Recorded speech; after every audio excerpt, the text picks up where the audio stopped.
उत्तराखंड की राजधानी देहरादून से लेकर राज्य के दूरदराज के क्षेत्रों तक के स्कूलों में अब सुबह की प्रार्थना सभा एक नए रूप में देखी जाएगी। मुख्यमंत्री पुष्कर सिंह धामी की घोषणा के बाद सभी स्कूलों में रोजाना प्रार्थना सभा में भगवद गीता के श्लोकों का उच्चारण किया जाएगा। इस फैसले को लागू करने के लिए शिक्षा विभाग जल्द ही विस्तृत दिशा निर्देश जारी करेगा।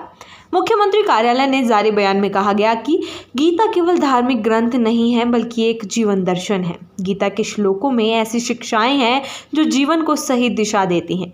मुख्यमंत्री धामी ने कहा कि गीता का ज्ञान छात्रों को एक बेहतर इंसान बनने की प्रेरणा देता है। ये उन्हें नैतिकता, आत्म अनुशासन और समाज के प्रति जिम्मेदारी की भावना से भर देगा। मुख्यमंत्री ने स्पष्ट किया कि फैसला केवल किसी एक धार्मिक पहचान को बढ़ावा देने के लिए नहीं, बल्कि भारतीय दर्शन और संस्कृति को शिक्षा के माध्यम से युवा पीढ़ी तक पहुंचाने के उद्देश्य से लिया गया है।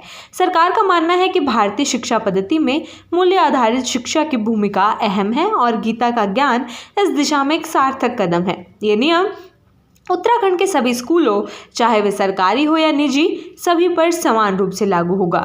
शिक्षा विभाग इस संदर्भ में सभी स्कूलों को दिशा निर्देश भेजेगा और शिक्षकों को भी गीता के श्लोकों के अर्थ और उनके उपयोग की जानकारी दी जाएगी ताकि वे छात्रों को इसका सही संदर्भ समझा सके।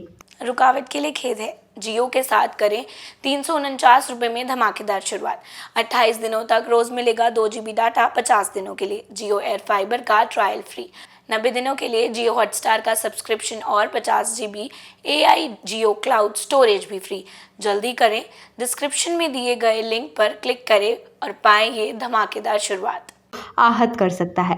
हालांकि सरकार का स्पष्ट कहना है कि ये पहल सभी धर्मों का सम्मान करते हुए की गई है और इसका एकमात्र उद्देश्य विद्यार्थियों को नैतिक शिक्षा देना और भारतीय सांस्कृतिक मूल्यों से जोड़ना है। उत्तराखंड हाल ही में एक बड़े फैसले की वजह से चर्चाओं में है। 27 जनवरी 2025 को राज्य सरकार ने समान नागरिक संहिता को लागू किया। ये कानून राज्य के सभी नागरिकों के लिए समान नियम सुनिश्चित करता है, भले ही उनका धर्म या जाति कुछ भी हो। इस कानून के तहत विवाह, तलाक, गोद लेना, उत्तराधिकार और लिव इन रिलेशनशिप जैसे व्यक्तिगत मामलों को समान नियमों में लाया गया है।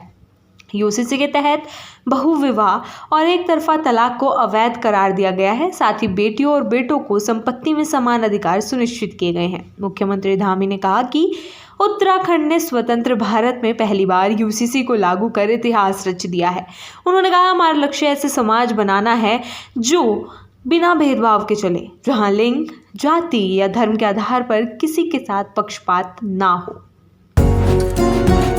डॉक्टर ऑर्थो, अब दर्द भी घुटने टेकेगा।